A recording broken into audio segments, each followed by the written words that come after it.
Kathryn, welcome back to the show. Great to see you. How are you? Good to be here. Yeah, part two. We foreshadowed this a few weeks ago. It's probably been about a month since we talked, and then of course we published it a few weeks after that. So we're kind of going, okay, what were those final things that we were talking about? I just remember having a great conversation with you. Always enjoy talking with you. So today, I know for a fact though, we did allude to giving you the opportunity to tell a bit of your story, because usually what I do with my shows is there's like kind of what you have going on right now. We get into some discussion about recovery and so forth. And then there's an opportunity for you to mention a little bit more about your origin story as for drinking career, however you want to go about it. And by the time we were through an hour, we hadn't even touched on your story. And of course, your story has a few different layers. We got three major points that we're going to sort of isolate instead of doing the traditional linear, autobiographical interview here. So the first one I want to start on is actually I want to give you the floor because you do have just the overview of your two component essentially recovery story that you have before we dive into the section one.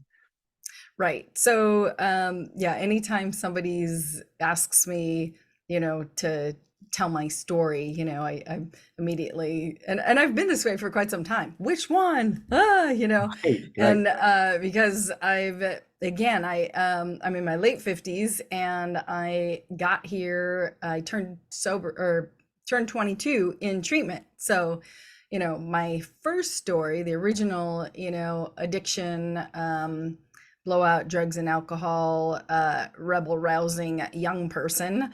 Mm, Um, that's that whole story, and that's a pretty big story in and of itself. And then, like the next is recovery is like and I could call it a happy ever after story, and the happily ever after lasted about 18 and 3/4 years, but who's counting except right. for sober people.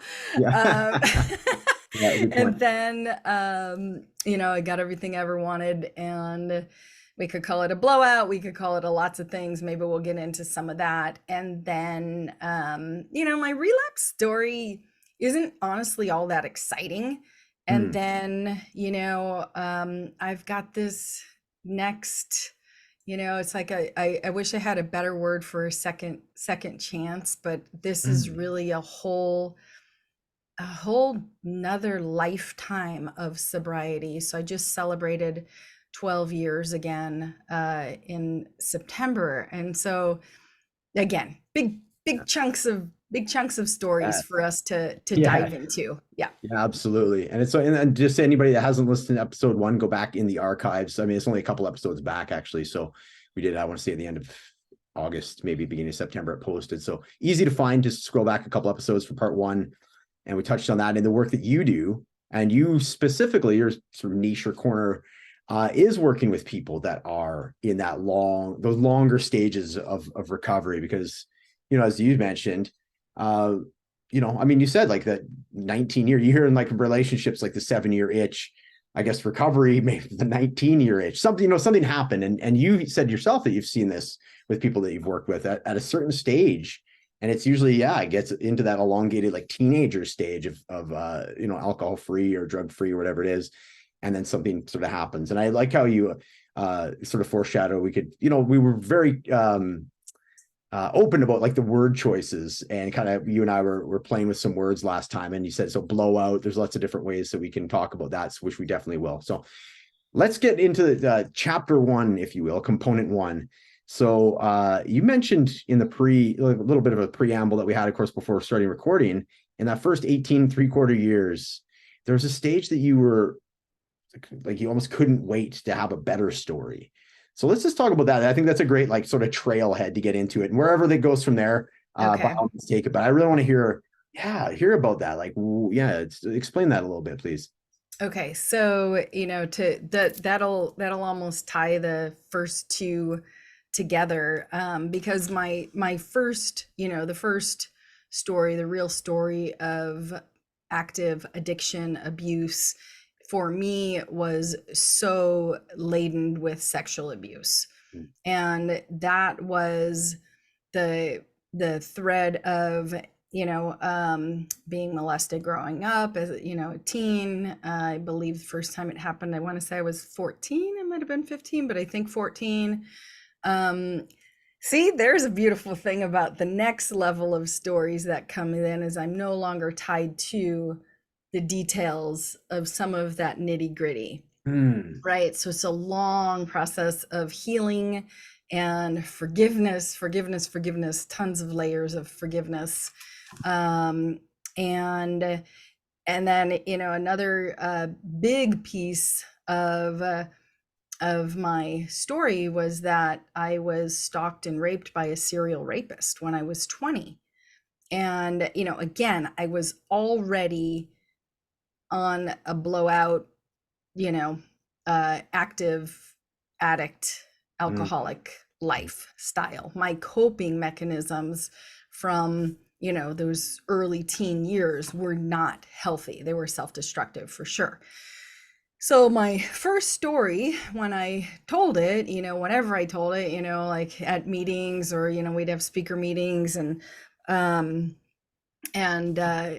was this, kind of, up until the abuses started happening, I was a straight A student. I was like, just good. I was a good kid, like I was always trying to be good, do the right things, which followed me for lots of years as I moved a lot, trying to escape myself. We call those geographicals, and I did a lot of them, but I was always come back to try to be normal and like, good. So I was kind of plagued with that. And again, the thread of the massive history of sexual abuse was like, I can't wait until I have a sober story that's better than continuing to talk about this. So and that was, too, because I still had so much healing to do. I mean, I am so far down the road in recovery and healing, and and I can talk about, it makes me sad for, the young person that I was, for all the women and men. Stats are off the charts in recovery on abuse, the trauma thread that's in there with us. But so enter recovery. I turned 22 in a treatment center, and I was like, oh wow, I found out that I was kind of textbook, really. I was a textbook alcoholic addict. This happened to me, birth order, levels of the discipline, parenting. I kind of had the old school line us up and spank us kind of dad, and he was alcoholic from a long line of blah blah blah, that whole thing. And so I was just like, wow, oh, this makes so much sense to me, that these are the things that I would have turned to when I had no coping skills, nothing better to go to. So anyway, so enter that, I become this, and it wasn't an overnight thing. Like I didn't like get out of treatment and everything was hip hooray, although, it absolutely saved my life. I mean, I was addicted to meth. I was, not sleeping. I did cocaine to take the edge off the meth. I drank all the time. Like that just was for years and years and years. That was something that just went along with everything else. It was just escaping reality. I did not like reality. Yeah. I did not like life on life's terms at all. Yeah. So, gosh, yeah. So, I don't think about that early recovery in like such linear, but then in a nutshell, I found my way to a full life 12-step meetings, community. I met a man in recovery, and again, like looking back at it, I think maybe I was maybe I was maybe I was 1 or 2 years sober. I don't know, really early on in sobriety. But I felt so old at that point in my life. I had been through so much. Like Mm, that's a weird thing that I think a lot of people in recovery probably identify. Like, I mean, it was like I was so much older then, carrying the weight of the world, kind of, sure, sure. um, and so as I met a man in recovery. We ended up moving in together, blah, blah, blah. We got married, bought a house, Mhm. uh, you know, had a beautiful son. He's now, 34, and, he's also a member of our society, shall we say. Gotcha. And Cool. yeah, and he's had Yeah. nice chunks of sobriety. And I actually was with him over this gap in our interview time. Mm, I was mhm. on a beautiful trip with him in Europe. He requested it to, Ah, do a one-on-one trip with his mom. And that's so, so cool. like, wow, okay, yeah, let's do Yeah. that. So anyway, That's I'm good. just, Yeah. still floating on the high of the miracle of how fun that absolutely was, to be able to have the means and the time, everything, to be Yeah. able to do that with my son is amazing. Right. So so husband, kid, houses. I became a Mm, realtor. mm. I was, I sponsored people, went to meet, like everything. The whole world just absolutely opened up for me. Yeah.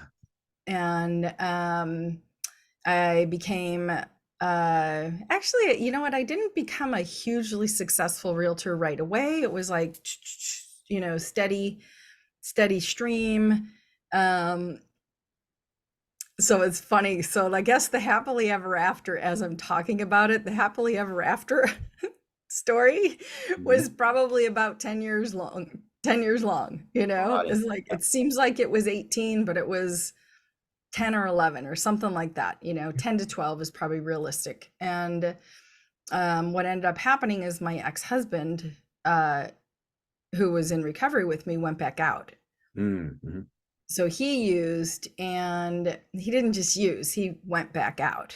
Got it. Like, all of a sudden I was married to an active addict. Mhm. And, I mean, that was mind blowing. Like, I was just, I mean, I still remember, um, just being like, how am I in this predicament? Like, how in the world did I marry a sober person?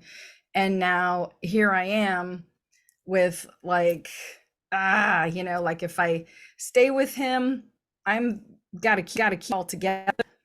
I've got a kid, I've got a house, I've got a career.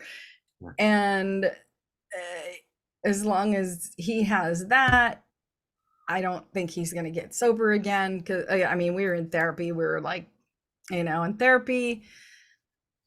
I could say not so great things about therapy, but I'll tell you what, therapy at the right points in time, Mm. at various points in time in my recovery, has been, you know, a godsend. Like, I mean, I've also had experiences where, they're all too happy to have me come sit on their couch and talk about the same stuff Right. forever. And it's like, Yeah. and I think we're growing out of that. Also, that's part of, I think, where, I'm a coach, you're a coach. I mean, I think that's where the coaching is bridging. Okay, great, all of that stuff happened, Mhm. and that has these things going on. But the coaching to me is like, okay, those are the handle the past people. And this is Yeah. so generic of a definition, Sure, so sure. sorry. But Yeah. like, that's the like, handle the past people. And then the coaches and, some of the transformational workers are, let's look at the future we're creating. Yeah. And so that's the business I'm in now, is Sure. helping you create the future that you want, the Right. future that has you not wanting to escape, fix, like, all the things that get us in trouble. Um, Yeah. so, in a Exactly. nutshell, right? Right? Yeah. 100%. Anyway, so so yeah, so so we split, and that was devastating. Mhm. Devastating, absolutely. And there were some things about that. I still remember the very first meeting, Friday night meeting that he and I used to attend as a couple. Mm. And I still remember when he relapsed and the cat was out of the bag. People knew, and I said, "No more, go get help."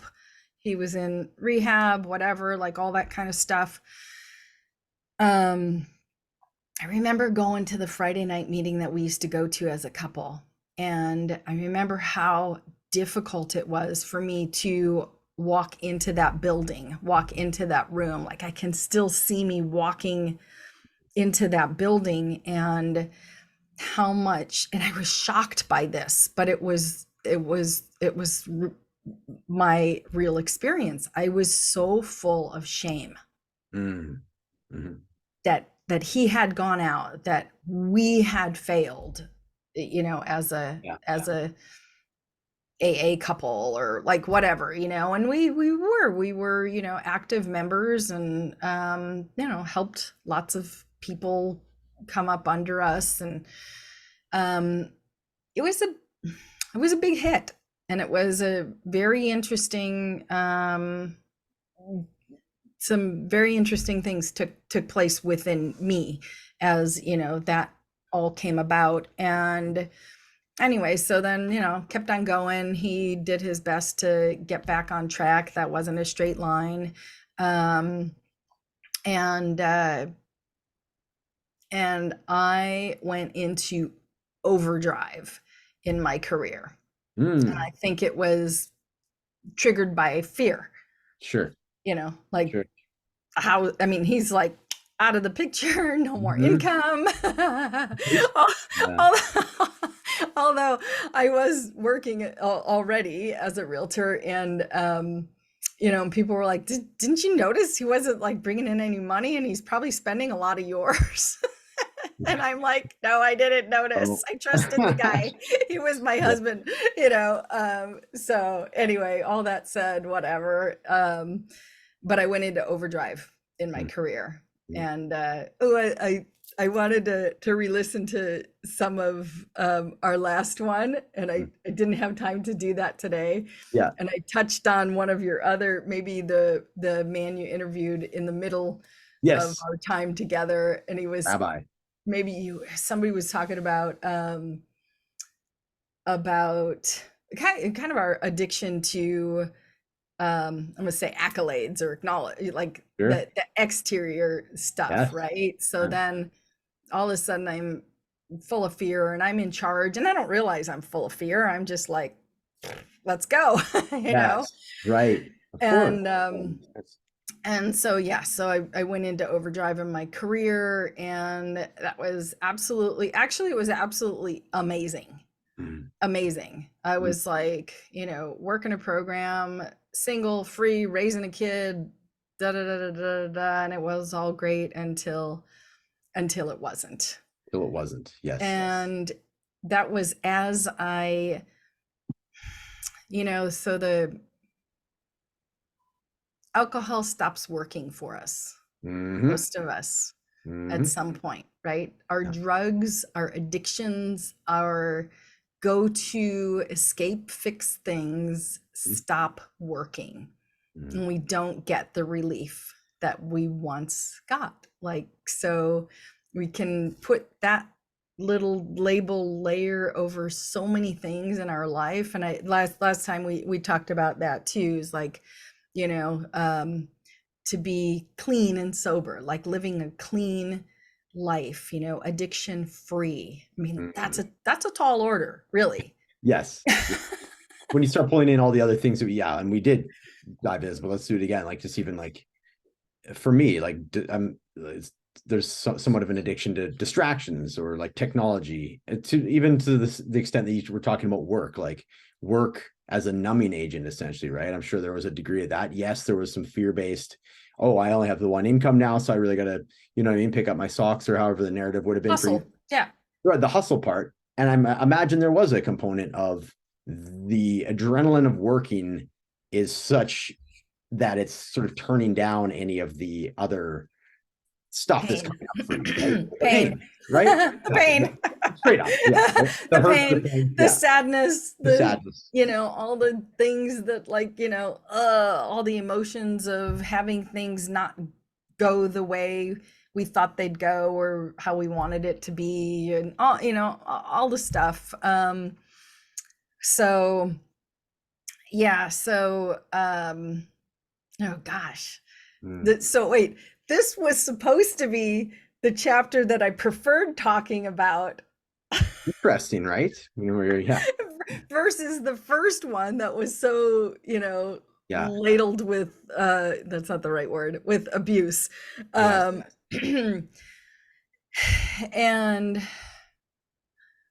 the work addiction stopped working. Yeah. Right. Okay. And this is where we're getting into, essentially, this is the 18 and 3/4 years. That's right. The blowout, as you say. Yeah. That's right. Yeah, let's frame this up a little bit. So now it's like like you just mentioned, alcohol works until it doesn't. Addictions work until they don't. So this sort of workaholic pattern that you'd set up for yourself, by the sounds of it, stopped serving you. And yeah, tell us about it. What happened to you at that stage in the game? Lots. One of the,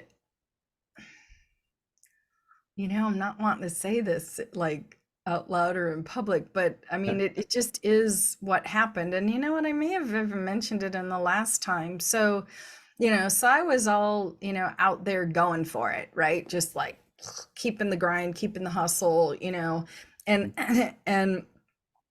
so much of that is the external, you know, freaking, I had a real estate team. I was like selling the heck out of houses, making lots of money. I built my dream home. I designed it. My son and I actually call that the bad chapter home, looking back on it. Okay. So that's interesting, right? Built my dream home. Couldn't wait to sell it and get out of there. It was like a, you know, they talk about golden handcuffs. Like, you know, it was just like, oh my God, I just felt, you know, like trapped in this success, trapped in my success. And what ended up happening is that very same ex-husband who, you know, if I'm honest, I had moments while he was in treatment and, you know, getting his life quote together again by way of, you know, starting over in recovery, you know, there was like, I was like, oh, he got to go out. He got to use, he got to drink. And I don't think he ever drank, but whatever the details of it were, but you know, I'm like, he gets to go back to rehab.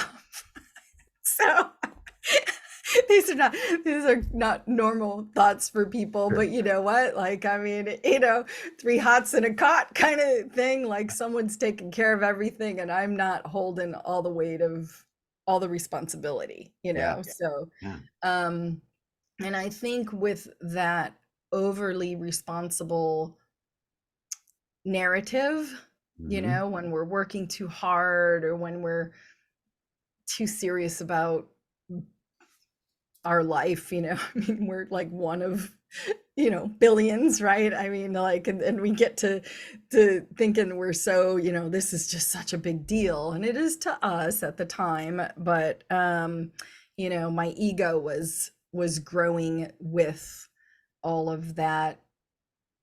I'm the responsible one, like, you know, that narrative of I've got to do all of this and whatever. It was actually an 80-something-year-old friend of my mom's in a coffee shop one time that poked a hole in that ego balloon that I was, you know, I was like, oh, so important on my phone calls and all the stuff, you know, talking and, you know, and you know, and then I'm gonna give myself some credit too, right? I mean, you know, handling people's, you know, biggest financial investments, usually real estate is, you know, it's a I loved that career. I really did. And there's a lot of good that a good realtor can do for people, in taking good care of them. So, but she was like, honey, she's like, your ego. And she just like straight called me out in this coffee shop. And she was like, not a bestie or anything, right? Yeah, She yeah, just was old enough to yeah. just call it like she saw it, right? And she goes, your ego is way out of line here. Like, don't you Ooh, think some other people can handle that for you? Or for others, like not even directly from, because I had a team, right. and it was just like, oh, if I like let go of some of this, it allows for other people Mhm. to have all these same yay feelings, when somebody else gets to help, if Yeah. you allow it. Anyway, it was something I'll always remember, is that woman, poking the poking the ego balloon and deflating me a bit. And I was like, oh, Yeah. okay, maybe. Yeah. And then what ended up happening is that that ex-husband realized how successful I was and took me back to court. Mm. We had a kid together, and in the state of California, it's a numbers gig, and they try to even the score, and they want the households to be even. Yeah. We were no longer anywhere near even, Right. and don't like to talk about it, but I absolutely had a nervous breakdown in my lawyer's office when he told me the reality of my case. Yeah. So there I was, like, woohoo. And I still remember one of the conversations with my ex um that led to him getting mad enough to take me back to court. He's like, well, let me get this right. You have this and own that, and da, da, da, da, da. And he like listed all my like successes. And I was like, I wasn't keeping score. I was just on the on the Right. grind, I was just going. Yeah. And he listed it all out, and I was stinking proud of myself in that moment. I was just Isn't like, that wow. interesting? Yeah. I'm A like, moment that's where you should be, impressive. and probably, yeah. It's kind of this conflicting emotion of like the context of why you're there, and then you're getting this reflected back to you, and you're kind of like, yeah, feels pretty good to hear all that. Yeah. It Interesting. did. Yeah. It did. We were not in a place to see any humor in that, Sure. Yeah. Yeah. and he felt like I owed him, and he got a lawyer to see it his way, and it got ugly. And and honestly, I that shook me to the core. That Mm. shook me to the core. I never saw that coming Mm. from him. Again, he's the father of my son. We were happily married. That was the happily ever after chapter guy, really, like of two sober people. Yay. I mean, again, we were really good partners while we were together. We just, you know, grew so much. We had so much together. So for him to take me back to court like that, just blew any part of whatever ideas of fairness or like whatever, just stuff just shattered me. And that was, I probably had a couple big steps out the door to using, and that was a Was massive one. sure. Around the same time, my dad was diagnosed with cancer. My mom was like, my mom calls me Katie. She's like, Katie, I know you like to think you can, negotiate everything, but this one's not negotiable. You're going to have a tough time with this. And I don't know what exactly she saw in that or how that was. And again, I just, I really got to a place that I didn't, and strange thing about my going out and my relapse was it didn't really like take me by surprise. I had this whole crazy, because the insanity goes with our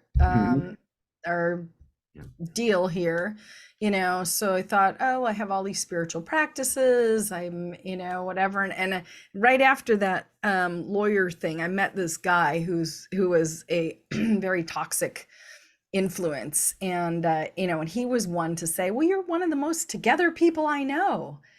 How could you possibly be, an addict or an alcoholic or, whatever. And I liked to hear that, so I liked to think that I could be this together person that could keep all these things together. And, I suppose the truth of the matter is that I wanted to drink again. I wanted to escape. And some of the warning signs were that, I thought that my ex-husband like got away with something, by going out again. I mean, it was just like, again, so the insanity of the ism was alive and well. And I'd say that it flexed its muscles through the through the work avenue for sure. Like you hear like people in the rooms talk about like, your disease is out doing push-ups, and it's like it might be out there doing push-ups behind something that doesn't look anything like what you came in for. Yeah. Right? Because I never touched a drug again. That's still to date my story. I am healthily terrified of drugs. Like, I mean, you're hard pressed. I mean, I've had, I learned to surf in my next chapter, but I'm remembering a surfing incident where, whatever, I shattered my nose and some stuff. And I was like, they're like, wanted to give me pain meds. And I'm like, absolutely not. Absolutely not. I barely take a Tylenol, like I'm just healthily terrified of drugs. I just stay the F away from all of that. But yeah, I wanted to drink again. I thought that I could maintain and again, like I wanted to drink again. I wanted an avenue of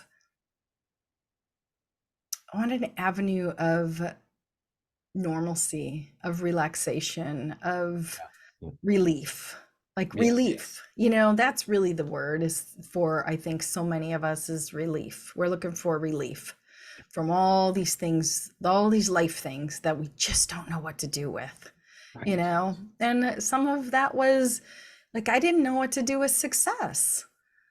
I was probably the most successful person in my family to date to that point. I didn't know who to talk to about like money stuff, like higher earning levels of money stuff.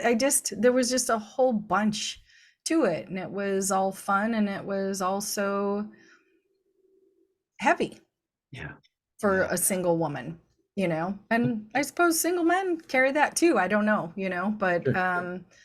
but yeah, it was it was a lot. And so I made a decision that I was going to try again, and that's just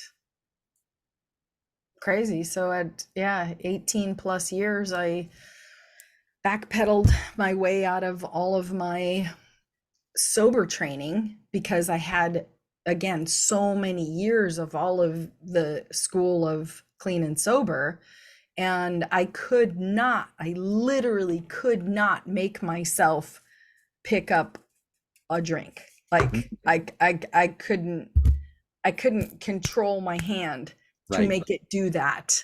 Wow. Because of all of the years of, I mean, that was a big deal.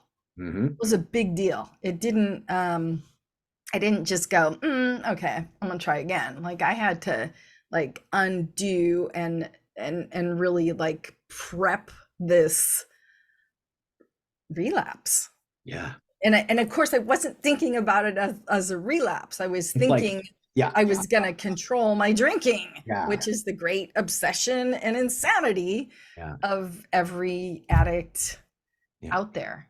Is that somehow we'll be able to do this differently. You're that one person that'll be able to, yeah, exactly. I'm hearing a lot of when you're reflecting on it, just like some ego work that was occurring and that needed to Mm. happen coming out of that, right? As far as, and that's not like a judgment, it's just more of a reflection. I've noticed that, and how, and it's these life events that happen to you that tend to do that, right?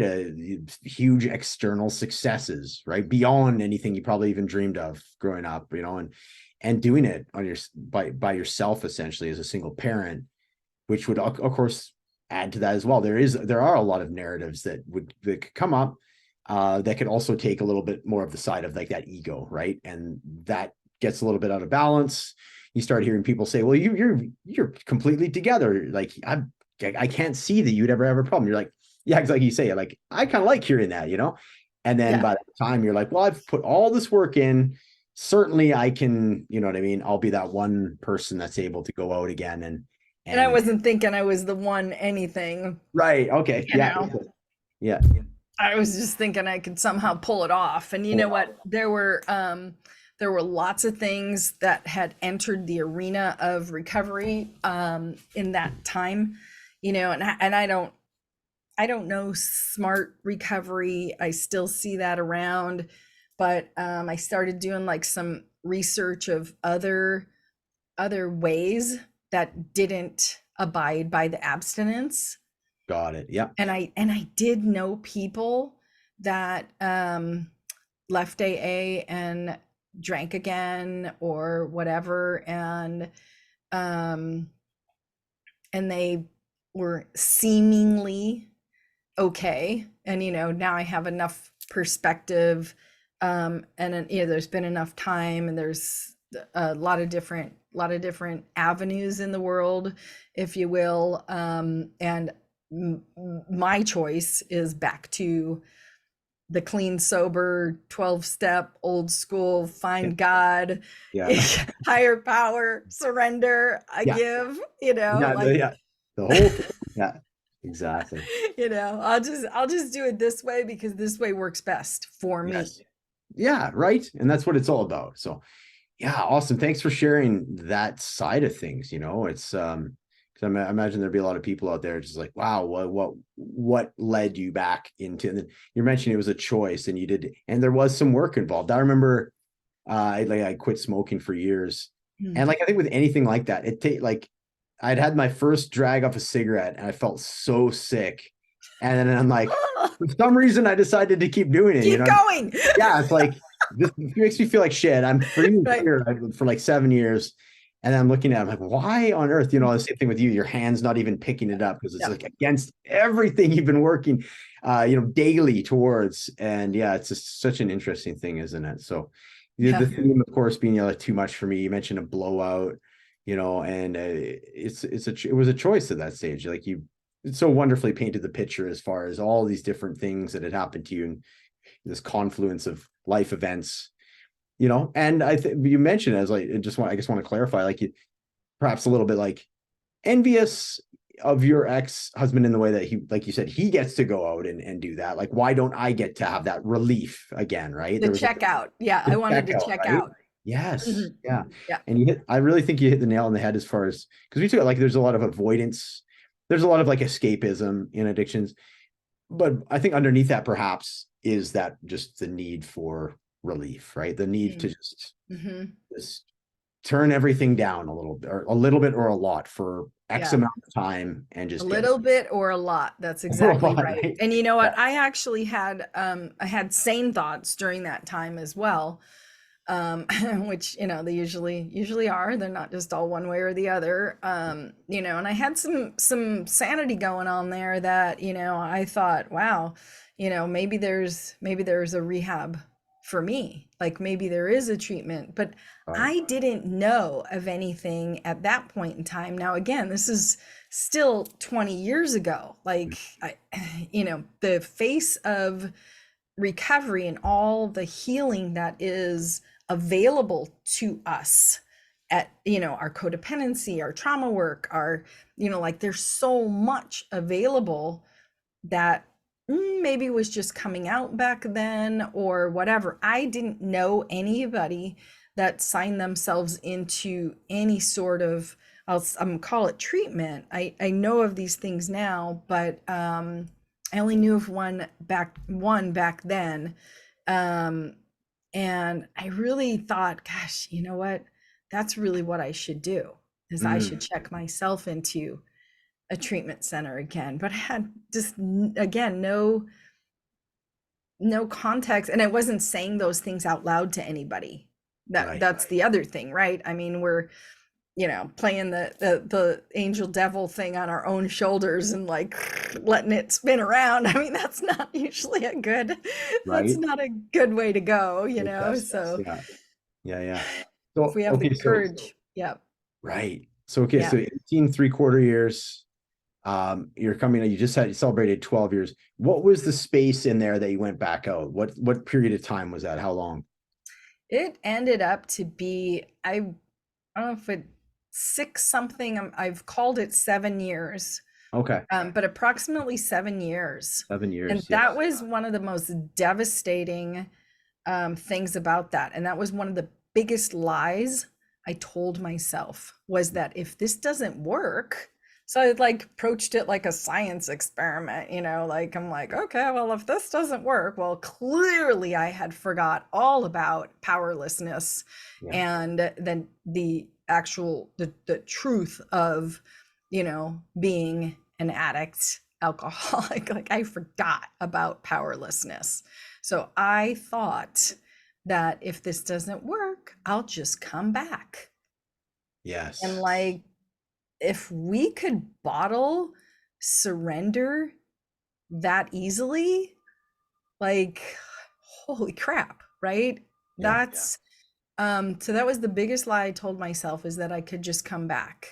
And coming back, I came back many times during that 7 year period. The drinking experiment only really lasted, okay, I mean, it lasted less than a year straight up. Mm. I was in trouble again with drinking within, I think, 3 months. It was such a short-lived um, relief, fun, and I did have some fun. I did have some fun. I was able to um, drink champagne. I was able to have wine pairings. I was able to like do some things that were never on my agenda, pre 22 treatment center. Like that's not the kind of drinking I did. I think we touched on that last time, but um, anyway, so I did have some fun, but again, like in the grand scheme of things, I went from zero to suicidal in approximately 6 months. Wow. Yeah. And I After, was in trouble and I knew it. and that's, I mean, for anybody listening. So after close to 19 years, it took you 6 months to essentially get back, and probably in some ways worse, right? Because by this time you're X amount older, you have more on the line as far as like, Oh, yeah. what you're responsible for, like when you're 22 compared to, what your age was at that point. There's a child involved now. So man, that's very telling, isn't it, to what we're Yeah. dealing with, I was in my early 40s at that point. right? So Yeah. So, yeah, and I had a big career. People knew me, employees. By then the son was maybe 18. So, he was 15 in that mhm. start of that. So maybe he was, yeah, I think he was 15 when I took my first drink again. And oof, again, that was in that big house, and Yes. we call it the bad chapter. It's the Bad bad chat. chapter. It was so Yeah, the hard. greenhouse, I'd say very loosely, yes, turned It to was so hard. Oh my gosh. So what's yeah, so I ended, yeah, and again, it was really short-lived. And then I started going back to meetings, and all the well-meaning people that I knew. Well, when I drank again, people just went away. I was down to about three okay. sober friends in less than a week, right? Right. Like just whoom, Yeah, just mass exodus. They're like, holy shit, you're drinking for real? And they're like, uh, boom, gone. boundary. And what I know about that, I mean, there was some, that was painful. But I get it that mostly that's, self-preservation, and the people, what can you even say or do for somebody once they have uh hello little friend. Yeah, Trout. It always comes on the show at some point. So Funny. yeah. uh so it just everything changed on a dime like that, and I would go back to meetings and people are like, oh, are you back? And it's Mm, just like, I can't tell you how many of us at whatever point in sobriety really forget that we're powerless yeah. over Yeah. drugs and alcohol. Like, we're powerless. Once we blur that line, we're at the mercy of what we call God, what we call grace, what we call, this miracle that takes us from, because most of us tried to quit at many, many, many points in our careers on our own. And we can't, I mean, I had times where I like decided, I'm like, okay, well, I'm gonna I'm gonna get clean again. I'm gonna go back to AA. I'm gonna clean up, la la la. Like in January or for my birthday or on this date or whatever. And again, I had clearly forgotten that sobriety wasn't of my own doing. It wasn't up to me, Right. Right. Yeah. which is just baffling. And so many people in the rooms, and I see it all the time, like all the judgment about people that relapse and like all that stuff. And it's like, God bless them. Like, once we blur that line again, all bets are off. We Yeah. don't get to know if we're going to be, I love that, one of the lucky ones, Yeah. Yeah. and I'm clearly one of the luckiest Mhm. people I know to be able to have had, so much, that young person life, and then, kept at it and found my way back, and now have this whole next, a whole lifetime. I have a whole another lifetime in this last 12 years. I mean, I have a new husband that came with a couple more kids. I have, I used to live in NorCal. My career was up there. Now I live in the San Diego area. In the middle of some of that stuff, I learned how to surf, and Surf. I was gonna say that's yeah. all I Previous. did was go to yoga and surf and get Yeah, my there you go. recovery game back on. There you What a go. That's great how way you to go. recover. Yeah. Surfing and yoga. That's all you need, Drink lots of water. There you go. You're It would good. work. Yeah, right. Yeah. So that's awesome, and like we touched on obviously episode one, and this was kind of bring it full circle, the work that you're doing now. But I want to, give you an opportunity, as like you said, it's like you sort of mentioned it's like your second chance. It's just the 12 years, and we're capturing this right as you're coming out of the milestone. And again, correct, congratulations, 12 years. So yeah, I guess just to bring this one in for a landing, this episode, what are some of the reflections these 12 years, aside from like obviously I'm hearing this like gratitude and perspective on your end, but I want to hear it from your words. Like what have been some of the big, little, in anywhere in between takeaways that you've had of these last 12 years? Well, this chapter, if I will, I'll call them chapters in my life. This 12 years has, it's interesting. I think I described it to you when we were breaking this down earlier, like as kind of as a return to me, Mm-hmm. That's you right. know? Yeah.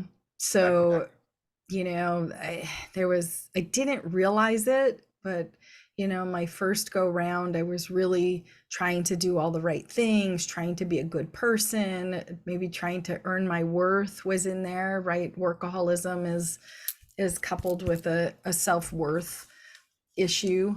Time is coupled with, they say, intimacy issues. So this chapter of recovery, this last 12 years, came with a real deep dive into personal development and leadership. And so the transformational world has definitely come of age, and, and I jumped in, so it's ultimately personal responsibility, co-creating, I love that. Like I think about like titles to my coaching websites or businesses or like stuff like that, and I'm like co-creative sobriety, and I really believe that, right? It's like we turn our will and our lives over to the care of God as we understood God. And I'm still, I'm still a 12 stepper, and I'm still in that book, and, and talks about, self-will, and like self-will has such a bad rap, right? It's like, self-will run riot, like whatever, like you hear all this like self, because we are people that get too tipped into self. Sure. But to be centered in, our alignment, when we align our will with God's will, now we're going, like, right now we're, walking in the grace. Now we're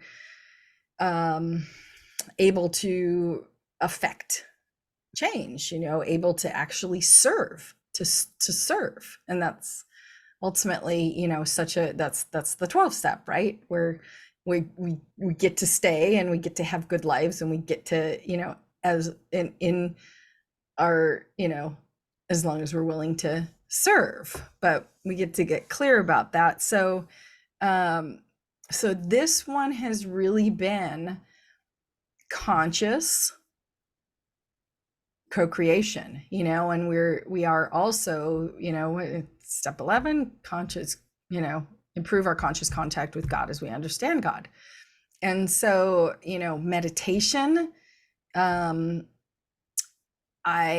never could quite grasp the meditation thing my first go round. I played with it. I went and learned about it, but I was much too knowledge based, Yep. So this is definitely a more more experiential go round. And again, this is also the evolution of society. I mean, so it's not just my experience going this way. There's also, big shifts, like people talk about all of these things publicly now, where this was, like spirituality was just like woo woo weird. Well, like yeah, those were some other people, yes, way back when in the 80s when I got here. And now, there's so much mainstream healing. And I don't know that I'm actually answering the question. This it'd be tough to summarize this 12 years other than I'm like, we got 5 minutes left. Can you summarize 12 years, please? Yeah. It's like, it's just, no, yay, it's great. No, it hasn't. It's been a lot of hard work. Yeah. Again. The work, right? Doing the steps. Yeah. I mean, like you said it perfectly, coming back to yourself, in a way that you wouldn't be able to had not everything been what it was before that period, right? I think it's safe to say you can look back at every step along the way and realize, as crazy as sometimes it was, as overwhelmed as anything that has ever happened, it makes sense on your life path, I imagine, right? I don't want to put words in your mouth. Is that accurate? Absolutely.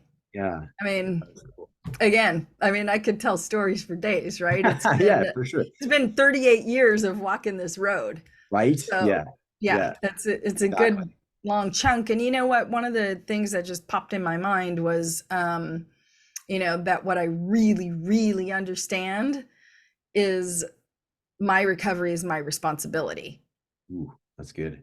Like straight up, like my life is my responsibility. One of the leadership stands. There's like 4 pillars in the leadership, you know, and I stand 100% responsible. I'm Mhm. 100% responsible 100% of the time. If Yeah. it's happening, I'm a part of that creation, Yes. you Yeah. know? So, you know, it doesn't mean that people don't have some collision course things, but it's like, you know, I can ask myself, you know, how did I create that? What Yeah. is this here to teach me? You know, I am 100% responsible for my life. I love that. Yeah. I think it was Sadhguru on one of his books talks about responsibility and how responsibility as a word has been sort of, I don't know, it has like a different sort of connotation, right? Like it's something that you can kind of like pass out. Like this is no, I'm not responsible. That's this person's word. Whereas if you like you just say, if you just take 100%, you can if you separate the word, like you have the ability to respond to whatever happens to you in your life. It could be something that's, you know, the war in Ukraine. You can respond to that, not necessarily by physically going over there, but by sending your, you know, whatever, like good, you know what I mean, good vibes or however you want to say it out to that, and contribute other ways like donations or whatnot. So you have the ability to respond to really anything in your environment, right? So if you look at it like that, it's a very empowering statement and word and idea and concept, as opposed to this other sort of, I guess I would almost say it's like the more egoic way, where it's like you can kind of, well, that's not my responsibility, that's his and or hers, and then Right. it's So into the the, ego, if we just take that word, because we've touched on it a few times, right? yeah, Is so ego, ease got out. right, You yeah, know, like if yes, we take it in that context, and there's many of those little acronym ways. So, but ego is all about the separation, yeah, nailed it, right. right? So that's part of what's happened in that common, like, I'm not responsible. You're like, it's that responsible thing has become this separation idea. Exactly. Yeah. And it's not. Again, we're, you know, if we're all one, if we're all connected, if all of those things, you know, and I do believe that, you know, there's such a thing as, you know, collective consciousness. I mean, people do like come up with the same kinds of things, you know, like not by way of communicating it on the Mhm. computer or whatever. Like we are evolving together. Yes. Yeah. So if we are willing to stand responsible, even for something like the war in Ukraine, like I don't have anything to do with that, right? So that just went whoop, Right. separate. There you go. Yeah. However, you know, how am I? I mean, these are the questions that we can ask ourselves if we want to stand responsible, which also goes with, you know, owning our own power, Mm. which is those things get tricky. Like we get to learn about those. They're not something that most of us are taught. Mm. And so, you know, but what I can ask myself is, you know, how am I warring in my own life? Mm. Right. Okay. Yeah. Yeah. Right? Gotcha. So, I mean, if we're connected and we've got this consciousness thing going on, God consciousness, you know, again, like we're getting into this consciousness Mhm. field further and further. We are understanding like a whole lot more. I mean, there's just like so many brilliant people out there playing in that arena right now. And, you know, what we can do is what we can do. So we Yes. can look for what can I do? And yes, it may be a donation, you know, that may be an action thing or whatever, but we can look Yeah. for how we're being in our own lives, right? So our ways of, that's another you know, coaching leadership, our ways of being dictate our results. Right. Wow. are Yeah. are are are we committed? What are we committed to? We're all committed to a whole bunch of stuff, Yeah. but you know, I can stand committed to peace, Yes. Yes. and I will not enter the war. Hmm. You know, and you could just keep coming back to the thing that you believe you can contribute to standing responsible. How would it be a better world? Stand in the way that you believe being would be a better world, a better place. Yeah, I love that. So Yeah. there's a Yeah, lot we could go on well, down into the exactly. You consciousness zone. I love it. Yeah, you said it much more articulate than I did. There was one I went to a like a big conference, and it was all about like free. It was about child slavery. So there was like the physical, like external. The entire proceeds went to Underground Railroad to help freeing child slaves, and then it was like the concept of it was like freeing the child from within. So it was sort of this dual purpose, seminar that I went to.